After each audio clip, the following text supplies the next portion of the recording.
గారు 2014-19 మధ్యలో స్కిల్ స్కామ్కి సంబంధించినటువంటి దాంట్లో ఇదే 3,350 కోట్ల రూపాయలు సిమెన్స్ అనేటువంటి కంపెనీతోని టైఅప్ అయ్యి 10% మేము కడితే 3,000 కోట్ల రూపాయలు కంపెనీ పెడుతుందని చెప్పి దగ్గర 250-300 కోట్ల రూపాయలు ట్రాన్స్ఫర్ చేసి దాంట్లో ఆ డబ్బు మీకు వచ్చిందనేటువంటిది ఆ రోజు మేము అసెంబ్లీ సాక్షిగా చెప్పగలిగామే, రుజువులతో సహా చూపించగలిగామే. ఆ రోజు మీరు చేసినటువంటి అక్రమాలు అన్యాయాలు ఇన్ని ఇష్యూస్ని ఆ రోజు ప్రజల ముందు పెట్టాం. చెప్పండి. వాళ్ళు వీళ్ళు ఫోన్లో మాట్లాడుకున్నారు, వారు వీరి మధ్య సంభాషణలు జరిగాయని చెప్పి అసలు ఇంత పెద్ద కేసు మీరు పెట్టడం ఏంటి? ఇంతమందిని ఇబ్బంది పెట్టడం, ఇంతమందిని అరెస్ట్ చేయడం ఏంటి? ఇది రాజకీయ కక్ష కాకపోతే మరి ఏంటి అనేటువంటిది ప్రజలు అడుగుతూ ఉన్నారు. చెవిరెడ్డి భాస్కర్ రెడ్డి గారి వ్యక్తిగత భద్రతా సిబ్బంది ఆయన మీద 3rd డిగ్రీ ఉపయోగించి ఏదో చెప్పించాలనేటువంటి ప్రయత్నం చేసి బలవంతం పెడితే తిరిగి మళ్ళీ హైకోర్టులో వెళ్ళి నాతో బలవంతంగా నన్ను ఇబ్బంది పెట్టి చెప్పించారనేటువంటిది హైకోర్టులో చెప్పినటువంటి విషయాలు మనందరికీ తెలుసు. మరో వ్యక్తిగత సిబ్బంది గన్మెన్ ఎవరో ఉంటే వారితో ఈ రకంగానే చెప్పిస్తే వాడి ప్రమోషను, ఇంక్రిమెంట్లు, వాడి పేరు కూడా గిరిబాబు అనేటువంటి వ్యక్తి బెదిరించి భయపెట్టి తప్పుడు వాంగ్మూలం తీసుకున్నారు. చెప్పినట్టుగా చేసినందుకు ప్రమోషన్, ఇంక్రిమెంట్ ఇచ్చారు ఈ గిరిబాబు అనేటువంటి గన్మ్యాన్కి. ఓన్లీ తప్పుడు వాంగ్మూలం ఇచ్చినందుకు ఒక ప్రమోషన్, ఒక ఇంక్రిమెంటు. ఇది వీరు చేసినటువంటి ఎంక్వైరీని, వీరు చేస్తున్నటువంటి ప్రొసీజర్స్. ఇలా మళ్ళీ ఈ డబ్బు అంతా తీసుకుని వెళ్ళి స్టార్టప్ కంపెనీలు పెట్టారు, లేదా మరోడు పెట్టారు, మరో కంపెనీ పెట్టారు. అంటే ఇప్పుడు స్టార్టప్ కంపెనీలు పెట్టిన వాళ్ళు స్కామ్స్టర్సే, ఏదైనా స్టార్టప్ కంపెనీ కొన్న వాళ్ళు స్కామ్స్టర్స్ అయితే మరి మొన్న ఇదే విశాఖపట్నంలో 55 ఎకరాలు ఉర్సా అనేటువంటి కంపెనీకి లోకేష్ గారు ఎందుకు ఇచ్చారమ్మా? 50 లక్షలకి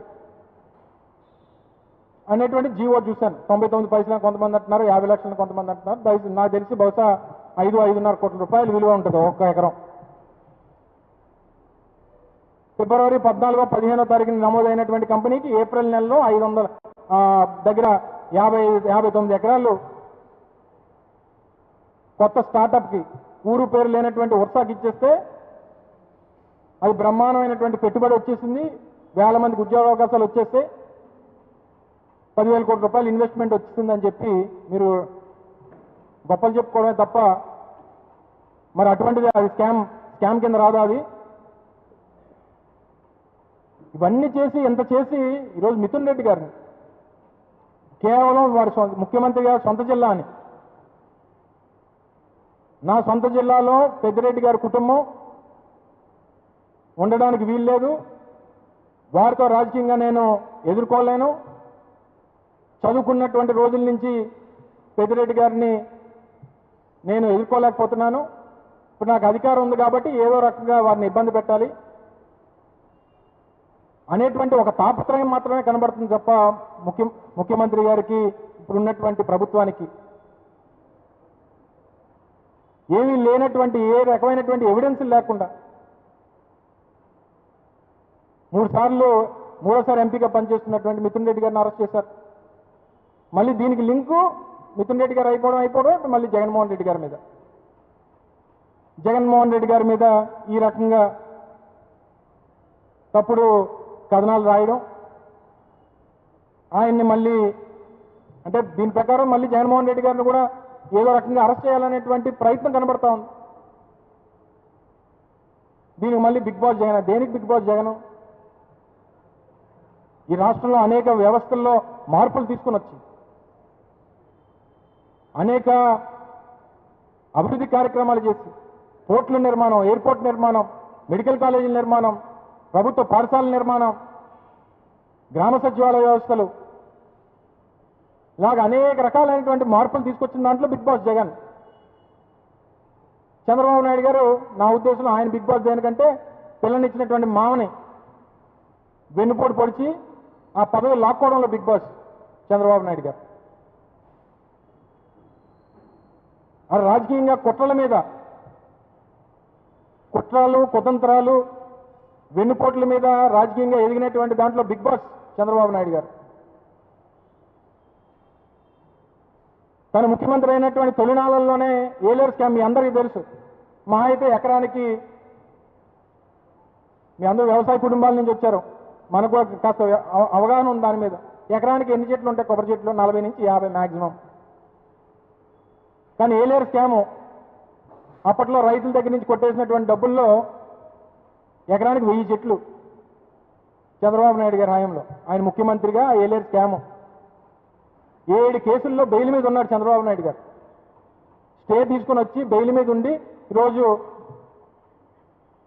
మనందరికీ నీతులు చెప్తుంటాడు. ఈ స్టేలు తీసుకొచ్చిన దాంట్లో బిగ్ బాస్ చంద్రబాబు నాయుడు గారు.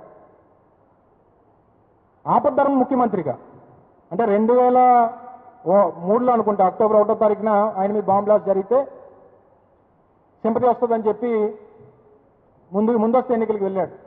సహజంగా ఆపద్ధర్మ ముఖ్యమంత్రిగా సంతకాలు చేసేటువంటి పవర్ ఏదన్నా రొటీన్ ఫైల్స్ ఉంటాయి తప్ప ఐఎంజీ భారత అనేటువంటి సంస్థకి ఢిల్లీరావు 400 ఎకరాలు ఇచ్చి దాంట్లో ముడుపులు తీసుకున్నటువంటి దాంట్లో బిగ్ బాస్ చంద్రబాబు నాయుడు గారు. ఎమ్మెల్సీలు కొనుగోలు చేశారు కదా ఇద్దరు ముఖ్యమంత్రులు కలిసి. మన దురదృష్టం ఏంటంటే అక్కడ ఇక్కడ ఇద్దరు కలిసి ముఖ్యమంత్రులు 50 లక్షల రూపాయలు బ్యాగ్తో తీసుకొని వెళ్ళి ఒక ముఖ్యమంత్రి ఇవ్వడం, ఇచ్చిన దానికి నీ వెనకాలలో నేను ఉన్నాను, మన వాళ్ళు బ్రీఫ్డ్ మీ అని చెప్పిన దాంట్లో మన ముఖ్యమంత్రి గారు సాక్ష్యం. వీళ్ళిద్దరూ కలిసి ఇలాంటి కుట్రలు కుతంత్రాలు చేయడంలో బిగ్ బాస్. మీ సినిమా డైరెక్షన్ల కోసం లేకపోతే మీ పబ్లిసిటీ స్టంట్ల కోసం 30 మంది ప్రాణాలు పణంగా పెట్టినటువంటి దాంట్లో మీ పబ్లిసిటీ కోసం ఎంతమంది ప్రాణాలు పోయినా సరే లెక్క చేయనటువంటి దాంట్లో బిగ్ బాస్ చంద్రబాబు నాయుడు గారు. ఇవన్నీ రాయాల్సింది ఈనాడు పేపర్.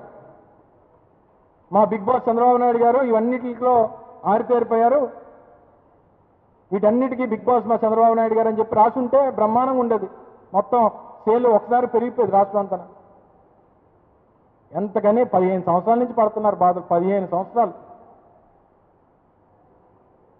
సంవత్సరాల నుంచి పాపం ఎన్ని బాధలు పడుతున్నారు. అలాగే అమరావతికి సంబంధించి Amaravati ring road alignment, Amaravati భూముల కొనుగోలులో ఇంత పెద్ద స్కామ్, దేశంలోనే అతిపెద్ద స్కామ్ అది. ఇంత పెద్ద స్కామ్ చేయడంలో బిగ్ బాస్ చంద్రబాబు నాయుడు గారు.